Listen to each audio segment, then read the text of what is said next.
Estudos na vida de José, um homem íntegro num contexto corrupto. Mensagem 5. O teste da integridade de caráter. Se melhorar, estraga. Gênesis 41, 1 a 48, 20.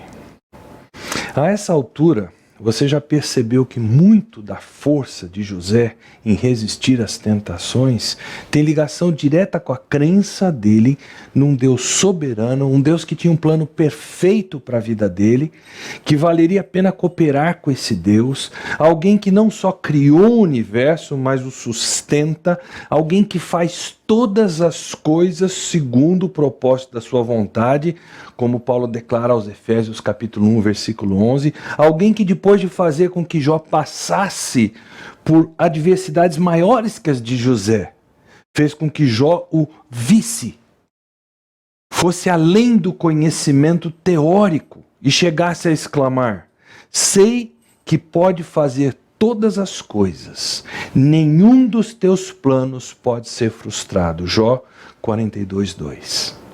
Mas a essa altura é importante você perguntar: quem e como é esse Deus em quem você professa crer? A cultura pós-moderna de nossos dias, que em geral tomou conta de tanto do ambiente de nossas igrejas, tem levado muitos a terem uma crença um tanto quanto deísta. Deus criou o mundo, mas está de braços cruzados e não se importa conosco. Por isso mesmo, até entre os crentes cristãos de hoje, nós encontramos deístas na prática. O que seria isso? Creem que Deus é soberano, mas ele escolhe não exercer sua soberania nos eventos do dia a dia. Mas de acordo com Jesus, Deus exerce a sua soberania ininterruptamente. Não se vendem 2 pardais por uma moedinha. Contudo, nenhum deles cai no chão sem o consentimento do Pai de vocês. Até os cabelos da cabeça de vocês estão todos contados. Portanto, não tenham medo. Vocês valem muito mais do que muitos pardais. Jesus diz em Mateus capítulo 10. Eu desejo repetir um conceito partilhado na última mensagem.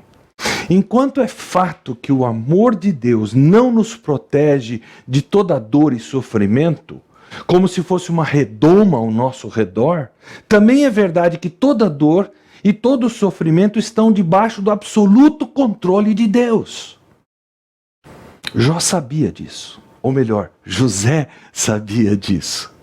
Ele sabia que, embora Deus dera a ele liberdade de decidir como se portaria, como se comportaria, na verdade, que escolhas ele faria, como reagiria a situações adversas, ele tinha profunda consciência de que o plano de Deus tem um fim proveitoso, feliz. Portanto, José resolveu firmemente cooperar com esse plano. Isso deu a ele sentido de vida. Isso deu a ele consciência de que ele poderia ser alguém usado por Deus para impactar a sua geração. E nós sabemos pela Bíblia que o legado que ele deixou não impactou apenas uma geração. Foi muito além. E isso nós iremos avaliar na última mensagem dessa série mais em detalhe. Com isso em mente, vamos voltar os nossos olhos para aquilo que tem sido chamado de a verdadeira prova do caráter de um homem, o sucesso. Sucesso, prosperidade e poder são facas de 2 gumes. Ou são situações amigas, quando delas fazemos o uso que Deus tenciona que façamos, ou elas se tornarão nossas inimigas e nos derrubarão, se deixarmos nos iludir que vieram por nosso mérito, por nossos esforços, por causa da nossa inteligência, mesmo quando a tentação sexual não nos derrubou, mesmo quando a tentação na hora da adversidade não foi capaz de nos nocautear. E no caso de José, não devemos nos esquecer que dos 16, 17 anos até mais ou menos os 30 anos, a vida de José foi caracterizada por adversidade. ódio dos irmãos, venda como escravo, prisão injusta quando estava sendo fiel ao seu senhor Potifar, ingratidão e esquecimento por parte de quem ele ajudou na prisão. Mesmo que ele tivesse seus momentos naturais de vacilo de confiança em Deus, José era de carne e osso como você e eu. Os olhos espirituais dele, devido à sua constante busca de andar diariamente perto de Deus, enxergavam além das circunstâncias. Mesmo quando em meio a elas não havia qualquer luz no fundo do túnel. Agora, com aproximadamente 30 anos de idade, José dá uma reviravolta tremenda de vida. Ele é arremessado rumo ao sucesso, rumo à prosperidade. E isso instantaneamente. É claro, arremessado também rumo ao poder, né? Havia chegado o kairós de José, o momento de Deus de abrir as comportas do céu e derramar a sua bondade sobre a vida daquele servo fiel. O Salmo 31:19 declara de forma interessante: como é grande a tua bondade que reservaste para com aqueles que te temem e que à vista dos homens concedes àqueles que se refugiam em ti. Esse termo reservaste dá para nós a ideia de algo que está sendo represado. Esse é o sentido da palavra. Deus vai represando a sua bondade e no momento dele, no kairós dele, ele quase que nos afoga com a sua bondade. O Salmo diz que isso ocorre à vista dos homens. Qualquer um que estivesse ali presente naquela esfera da corte do Egito testemunhou a dramática mudança de vida que José teve. Um dia José estava na prisão e Faraó tem 2 sonhos. O primeiro deles, 7 vacas magras e feias devoram 7 vacas gordas e robustas. No segundo, 7 espigas mirradas e ressequidas devoram 7 espigas graúdas e boas. Isso está no capítulo 41, versículos 1 a 7. O texto bíblico diz que Faraó, perturbado, mandou chamar todos os magos e sábios do Egito e lhes contou os sonhos. Mas eles foram incapazes de interpretá-los. Repetindo o que eu já disse na mensagem anterior, porque o meu desejo é que isso fique fixo no seu coração. Embora Deus, por motivos que só Ele mesmo conhece, permita que pessoas ajam contra e até mesmo afrontando a sua vontade revelada, Ele jamais permite que ajam contra a sua vontade soberana. Jeremias declara: quem poderá falar e fazer acontecer, se o Senhor não o tiver decretado? Lamentações 3:37. Apocalipse 3:7 diz: o que ele abre, ninguém pode fechar. O que ele fecha, ninguém pode abrir. Nós fazemos planos, mas eles só são bem-sucedidos se compatíveis com os propósitos de Deus. Muitos são os planos no coração do homem, mas o que prevalece é o propósito do Senhor, diz Provérbios 19:21. Naquele momento, não havia sábio no mundo capaz de interpretar os sonhos de Faraó, porque aquele era o momento de José, o kairós de José, ou seja, um momento especial em que Deus haveria de lançá-lo no palco, sob as luzes, sob os holofotes do Egito, e para não dizer do mundo inteiro daquela época. José estava sendo honrado por Deus e recebendo uma posição incrivelmente poderosa, de sucesso, de prosperidade. Mas eu gostaria que nós estudássemos os detalhes disso, com as seguintes perguntas em mente. Será que ele vai passar no teste do sucesso? Será que ele, que se saiu tão bem até aqui em meio à adversidade, ele vai continuar fiel a Deus em meio à prosperidade e o poder? Fato é que, embora a adversidade seja difícil para o ser humano, mais pessoas conseguem lidar bem com a adversidade do que com o sucesso. Poucos são os que são aprovados pelo teste do repentino sucesso. É como diz Provérbios 27 e 21. O crisol é para a prata e o forno é para o ouro. Mas o que prova o homem são os elogios que recebe. Está tudo subentendido aqui. Quando tudo vai bem, esse é o verdadeiro momento em que percebemos se uma pessoa é íntegra ou não. Se ela reconhece a mão poderosa de Deus dando-lhe tudo aquilo, ou se ela vai começar a achar que conseguiu aquilo por méritos e esforços próprios. Se ela vai se tornar orgulhosa, arrogante, zombadora, como diz Provérbios 21, 24. Sabemos que José cria num Deus soberano, de sabedoria inescrutável. Mas essa crença de José não poderia ser algo meramente intelectual, tinha que virar massa do seu sangue.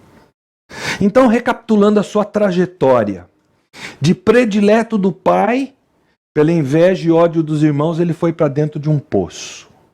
Do poço, entretanto, apesar de vendido como escravo, ele foi parar no palacete de Potifar. Mas do palacete ele foi parar na prisão.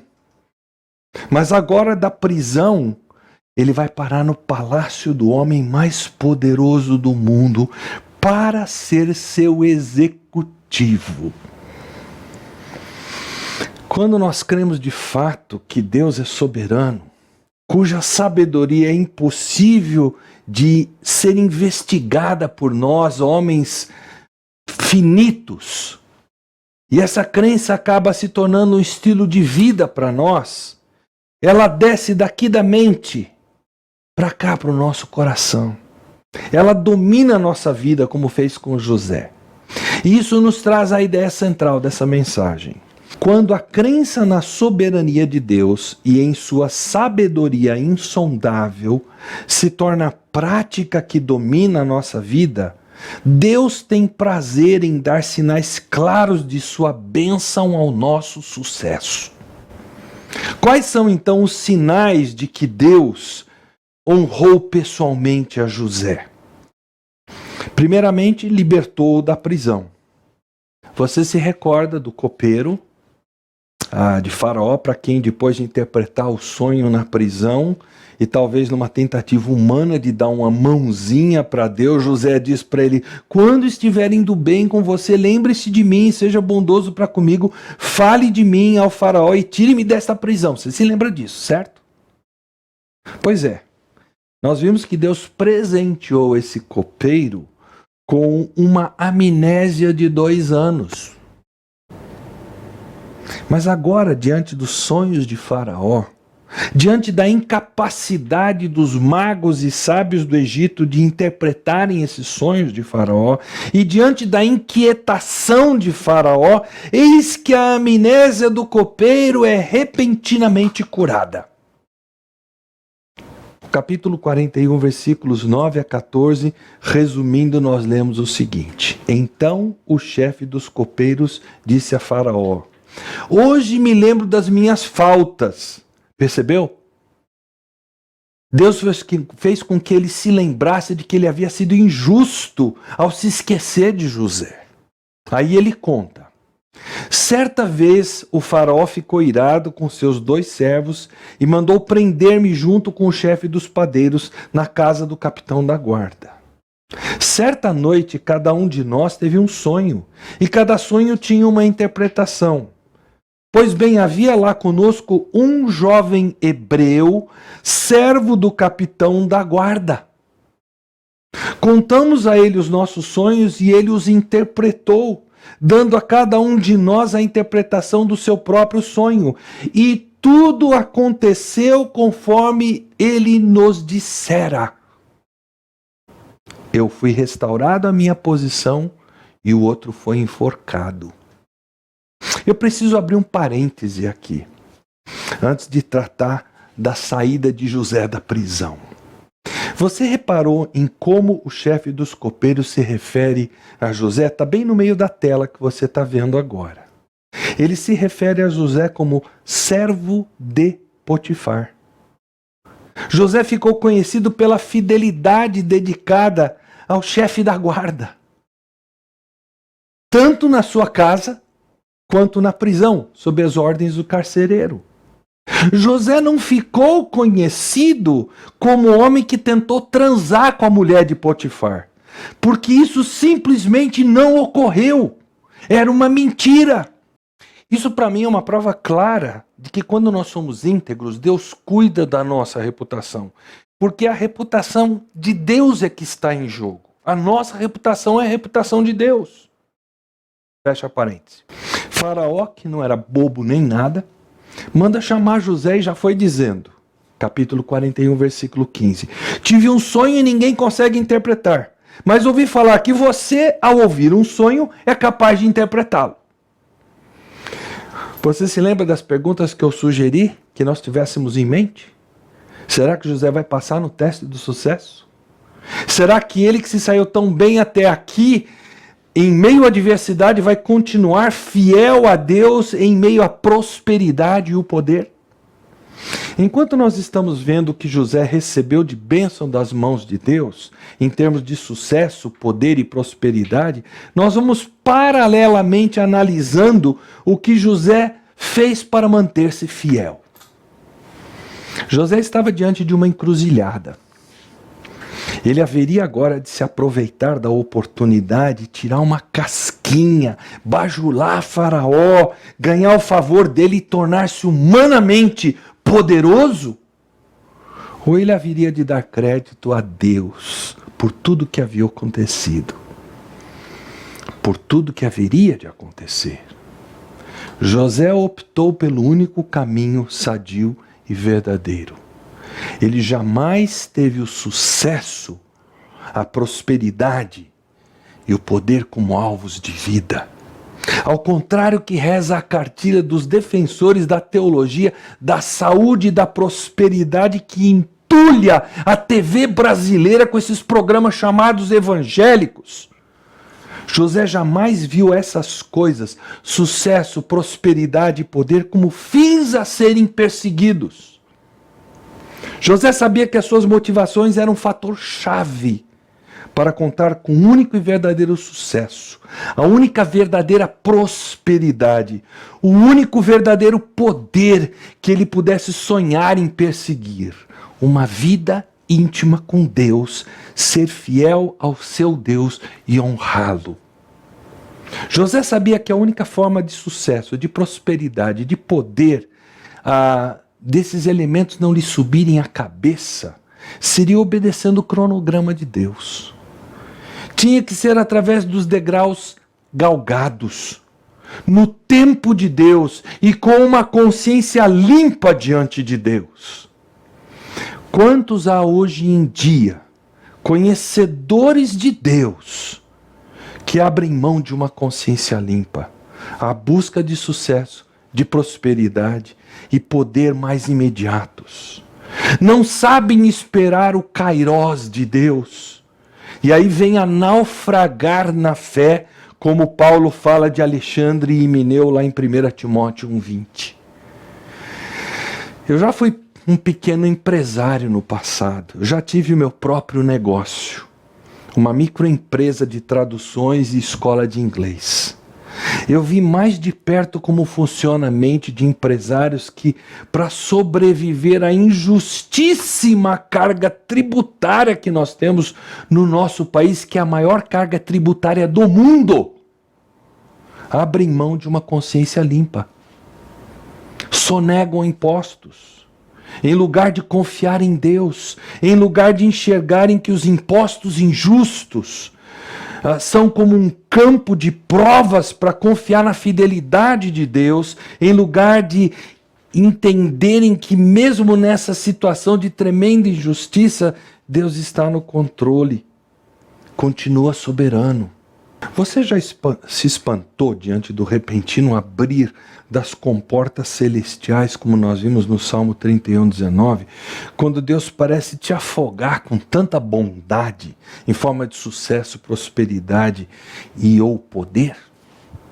Necessariamente esse derramar inesperado e repentino da bondade de Deus não virá na forma desses elementos, sucesso, prosperidade e poder, mas se vier, você vai agir como José, que em meio à surpresa não perdeu de vista o fato de que foi o Deus soberano que lhe concedeu essas bênçãos e não a sua própria força. Não se trata de você ser uma pessoa apática, desmotivada. Trata-se apenas de saber quem está no comando. A Bíblia é muito clara sobre o perigo de perdermos isso de vida. Não digam, pois, em seu coração, diz Deuteronômio 8, 17 e 18. A minha capacidade e a força das minhas mãos ajuntaram para mim toda essa riqueza. Mas lembrem-se do Senhor, o seu Deus, pois é Ele que lhes dá a capacidade de produzir riqueza. Israel se esqueceu disso. E esse mesmo texto, na sua continuidade, disse que eles, por causa dessa atitude orgulhosa, seguiram outros deuses.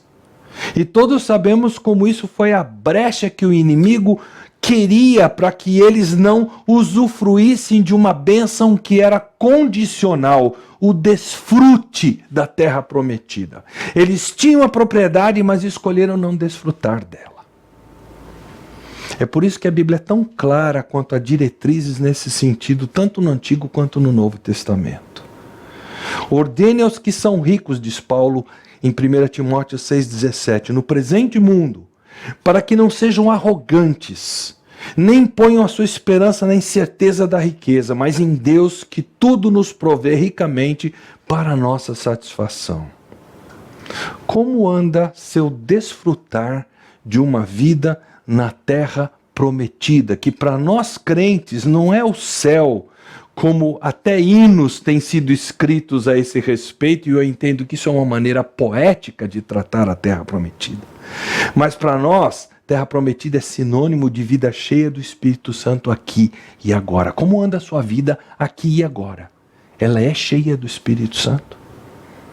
Se você tiver a objetividade de José, Deus estará livre para abençoá-lo, abençoá-la, e outros por seu intermédio. Observe como José se precaveu de achar que era ele que havia conseguido alguma coisa. Em lugar de ter alvos errados de vida, ou seja, sucesso, prosperidade e poder, e em lugar de ser possuidor de um orgulho desencaminhador, José deu honra a quem merecia. O próprio faraó achou que José era o dotado, o capacitado, que ele era poderoso o suficiente para interpretar o sonho. Veja a resposta que José dá para faraó, 41:16. Isso não depende de mim, mas Deus dará ao faraó uma resposta favorável. Com isso, José estava dando claro testemunho de que era Deus quem o capacitaria para resolver o enigma de Faraó. Mais tarde, José deu a um dos seus filhos o nome de Efraim, para testemunhar desse atuar de Deus. Isso está em 41:52. Efraim significa: Deus me fez prosperar na terra onde tenho sofrido. E após revelar a sua identidade a seus irmãos, José demonstrou a mesma convicção, a mesma atitude de servo do Deus soberano. Isso está em 45:7-8. Deus me enviou à frente de vocês para lhes preservar um remanescente nessa terra e para salvar-lhes a vida com grande livramento. Assim não foram vocês que me mandaram para cá, mas sim o próprio Deus. Ele me tornou ministro de Faraó, me fez administrador de todo o palácio e governador de todo o Egito. E aí, ele pede aos irmãos que contem isso ao seu pai Jacó, sempre dando o devido crédito a Deus. Mas José também honrou a Deus, dando testemunho da soberania de Deus sobre todas as coisas. 3 vezes José afirma que Deus determinou o que acontecerá e que essas coisas de fato acontecerão porque Deus as decretou. Observe, versículo 25. O faraó teve um único sonho, disse-lhe José. Deus revelou ao faraó o que ele está para fazer. Versículo 28. É exatamente como eu disse ao faraó. Deus mostrou ao faraó aquilo que vai fazer.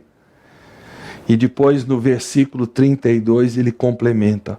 O sonho veio ao faraó 2 vezes porque a questão já foi decidida por Deus, que se apressa em realizá-la. Em segundo lugar, voltando a como Deus honrou a José, Deus lhe deu a capacidade de interpretar os sonhos de Faraó. Veja o resumo disso acompanhado em sua Bíblia aí, enquanto eu leio aqui no capítulo 41, versículos 28 a 30. É exatamente como eu disse ao Faraó. Deus mostrou ao Faraó aquilo que ele vai fazer. 7 anos de muita fartura estão para vir sobre toda a terra do Egito, mas depois virão 7 anos de fome. Então todo o tempo da fartura será esquecido, pois a fome arruinará a terra. Mas voltando para como José se precaveu para que o sucesso, o poder e a riqueza não lhe subissem à cabeça, repare que José se via como personagem inserido na soberania de Deus.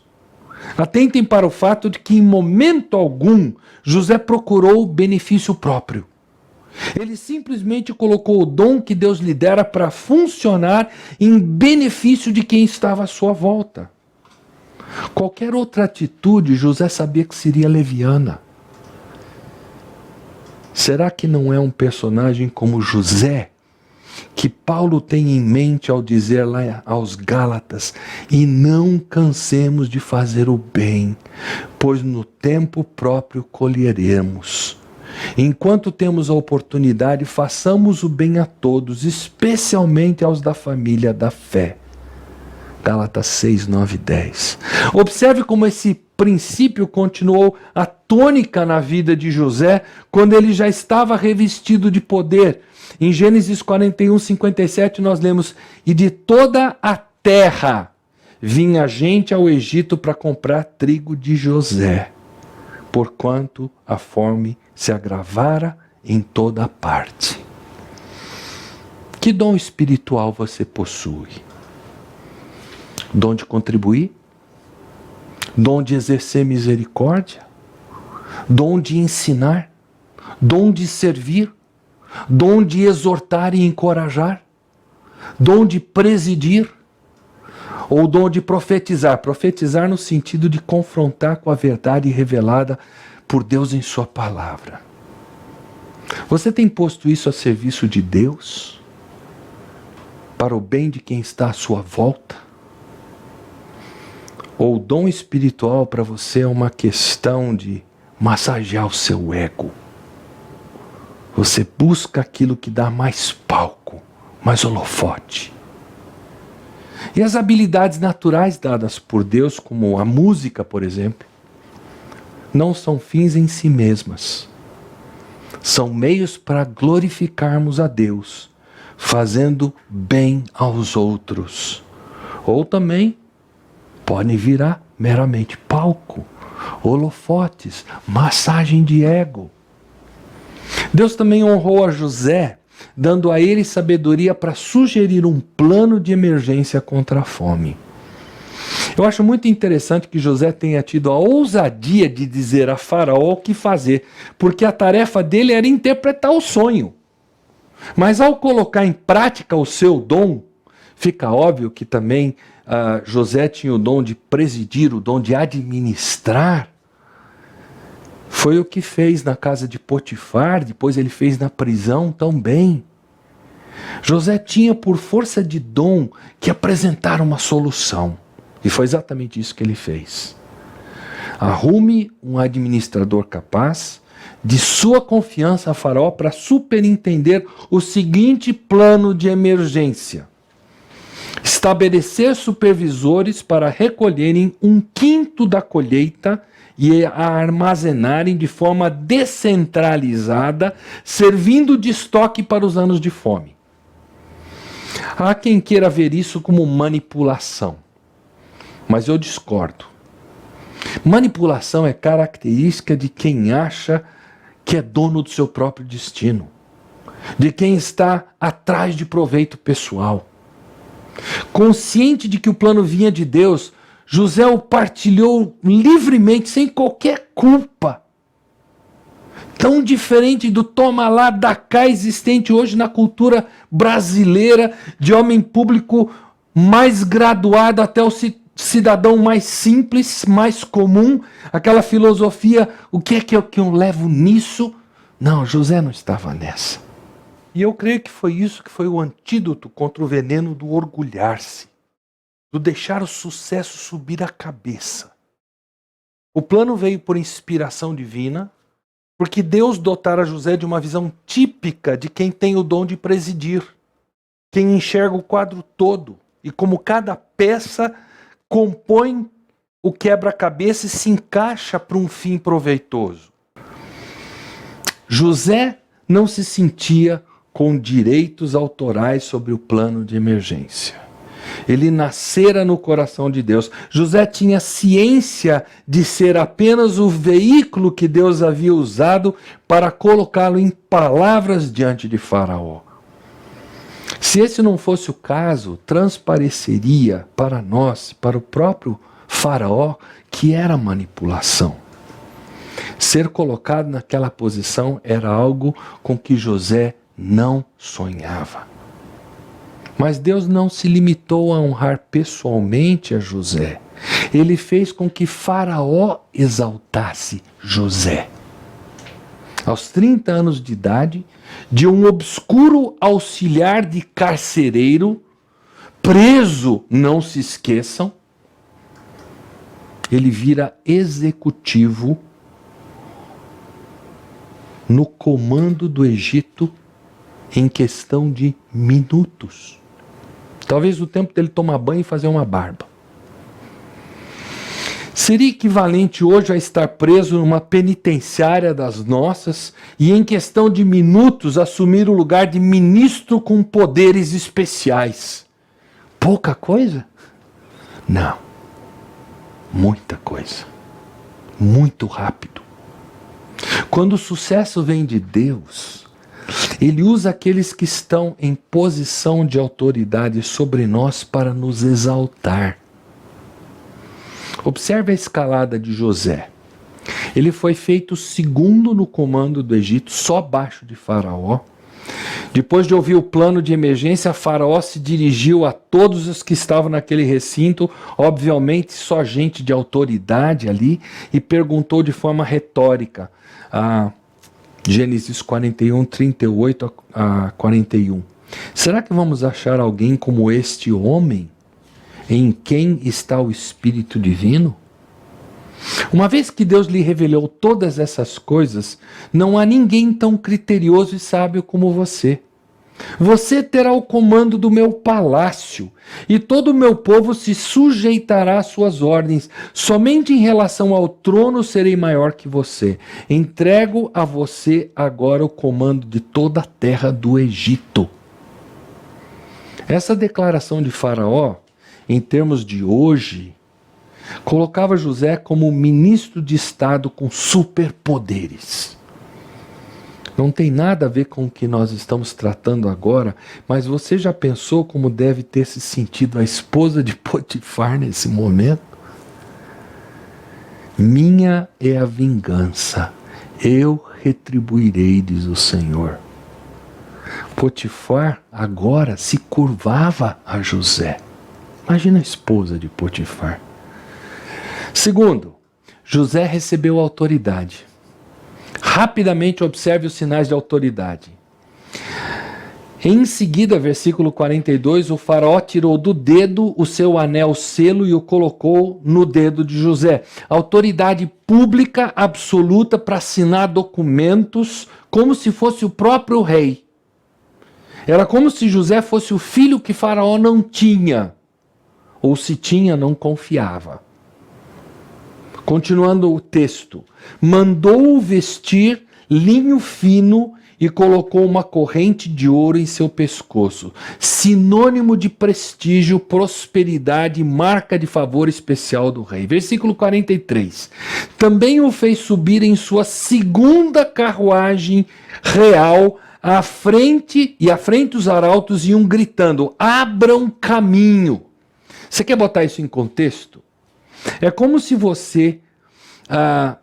e eu queria perguntar como é que você se sentiria se isso acontecesse. É como se você, acostumado a andar de Gol, sabe o que é Gol? Grande ônibus lotado. E da noite para o dia, você passasse a pilotar uma Ferrari 599 XX, que custa a bagatela de 2 milhões de dólares. Motor de 750 HP. E chega a 320 km por hora. E andar num carro assim, que agora era seu, pertencia a você. Sabe o que mais? Com o povo ajoelhado ao lado do caminho enquanto você passava. Versículo 44. Sem sua palavra, ninguém levantará mão ou pé em toda a terra do Egito. Poder para deixar qualquer político brasileiro desses familiarizados com o petrolão babando. Recebeu um novo nome e uma esposa, versículo 45. O faraó deu a José o nome de Zafenate Paneia e lhe deu por mulher Azenate, filha de Potífera, sacerdote de On. O nome dado a José provavelmente significava o provedor de duas terras, o vivo. Tudo visava engrandecer a posição já elevava, pois se tratava de uma espécie de processo de naturalização. Cidadão egípcio. É claro que nesse processo o faraó achava que, enquanto contando com a mão de favor de Deus, também poderia fazer Josué cultuar os seus deuses. Naquela prática típica, você conhece, né? Quanto mais Deus na parada, melhor.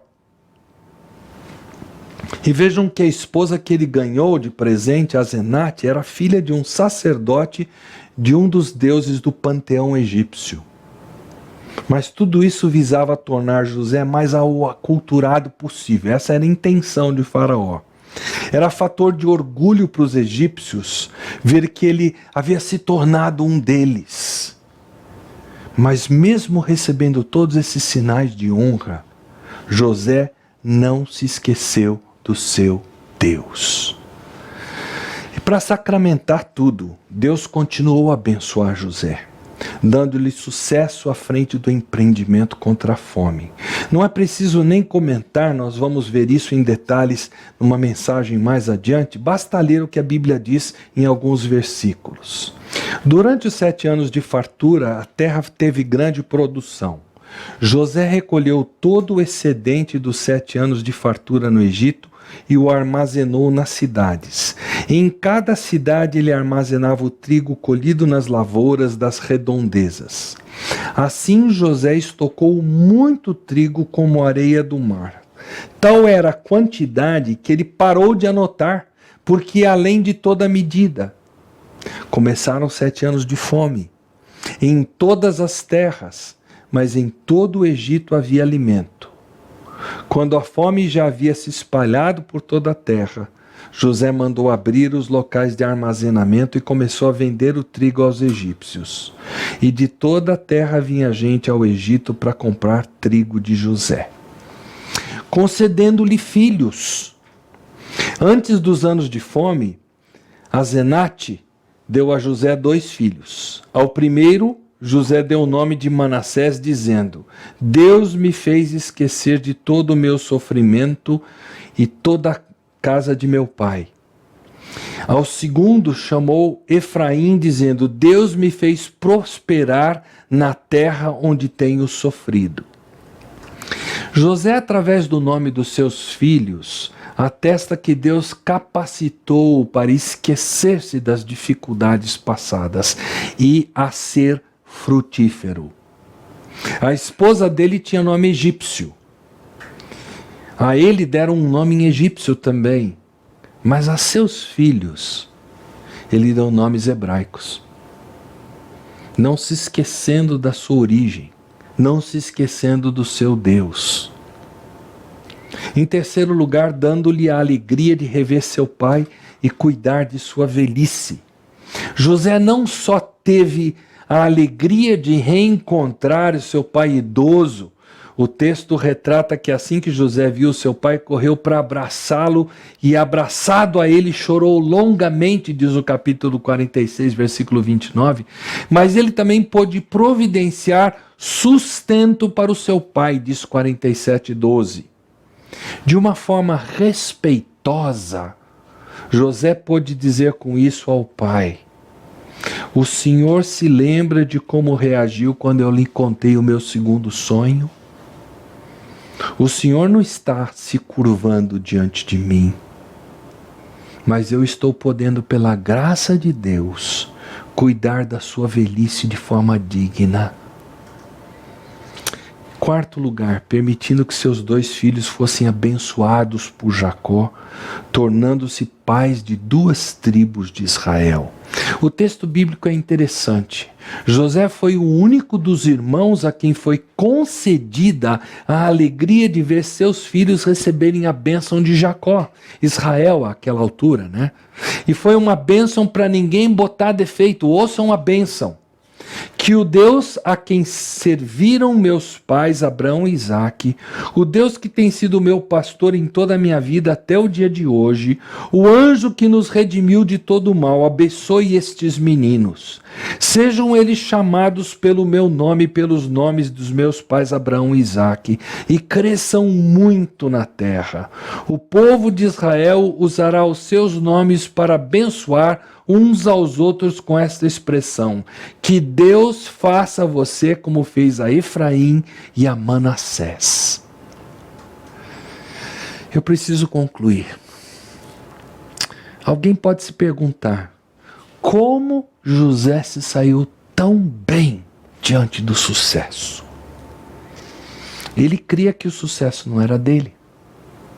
Não tinha muito a ver senão com a intervenção soberana de Deus na história, e que o papel dele era de mero coadjuvante, simples instrumento nas mãos de Deus. Ele não era candidato ao Oscar. Talvez uma das nossas maiores dificuldades seja que tudo nós queremos ver fisicamente diante dos nossos olhos. Temos problema em crer num Deus soberano quando o que está evidente diante dos nossos olhos são pessoas injustas, ou até mesmo ímpias, que fazem coisas ruins que nos levam a sofrer. O mesmo acontece quando experimentamos o fruto de erros, negligências e erros de outras pessoas. É difícil nós enxergarmos Deus agindo através de circunstâncias secundárias e através de seres humanos débeis e pecadores. Mas é exatamente a capacidade de Deus de orquestrar as multiformes ações humanas para cumprir os seus propósitos que torna a sua soberania em algo maravilhoso, torna a sua sabedoria em algo misterioso. E é com base nisso que entendemos melhor o que diz Efésios 2:10, por exemplo. Porque somos criação de Deus, realizada em Cristo Jesus para fazermos boas obras, as quais Deus de antemão preparou para que nós as praticássemos. Nós somos como que um poema que Deus está escrevendo, e isso para o nosso bem e para a sua própria glória. Ou seja, não há casualidades para Deus. Ele faz todas as coisas, veja bem que o texto diz todas as coisas, segundo o propósito da sua vontade, a fim de que nós, os que primeiro esperamos em Cristo, seramos o quê? Para o louvor da sua glória. Se apenas parássemos de olhar para a experiência como parâmetro seguro, para formarmos a nossa teologia, se em lugar disso parássemos para ouvir a palavra de Deus, aquilo que ela declara, a nossa vida seria bem mais tranquila, menos tensa, com menos estresse. E certamente a nossa atitude traria muito mais honra e glória para Deus. José passou no teste do sucesso, da prosperidade e do poder, porque sabia quem havia dado tudo aquilo a ele. E com que finalidade específica? A de abençoar os outros, a de honrar o nome dele. José não era proprietário de nada daquilo. Ele sabia que tudo aquilo pertencia a Deus. Considerava-se apenas como administrador. Por isso, fama, poder e riqueza, nada disso foi capaz de tirá-lo do objetivo de encontrar-se com o Deus de Abraão, um dia o Deus de Isaac, o Deus de Jacó, para ouvir aquelas palavras incomparáveis. Muito bem, servo bom e fiel. Você foi fiel no pouco. Eu porei você sobre o muito. Venha e participe da alegria do seu Senhor, como Jesus diz em Mateus 25, 21. Eu não sei se sucesso, prosperidade e poder já fazem parte da sua vida. Ou se você já consegue perceber que não vão demorar a chegar. Mas é extremamente importante você curvar a sua cabeça nesse momento e conversar com Deus a esse respeito. Será que entre os que me ouvem nesta mensagem, não temos um futuro presidente do Brasil? Eu penso que se você levar a sério o que José fez, você estará bem mais preparado do que qualquer um desses políticos que infelizmente usam o nome de Jesus, mas não passam no teste do sucesso, da prosperidade e do poder como José passou. Converse com Deus agora. Reconheça a soberania de Deus sobre a sua vida e sobre todo ser vivo, sobre toda a história humana. Disponha-se a reconhecer a maravilhosa sabedoria de Deus para ser aquela pessoa que Deus quer que você seja, para a glória dele, para o bem do seu próximo.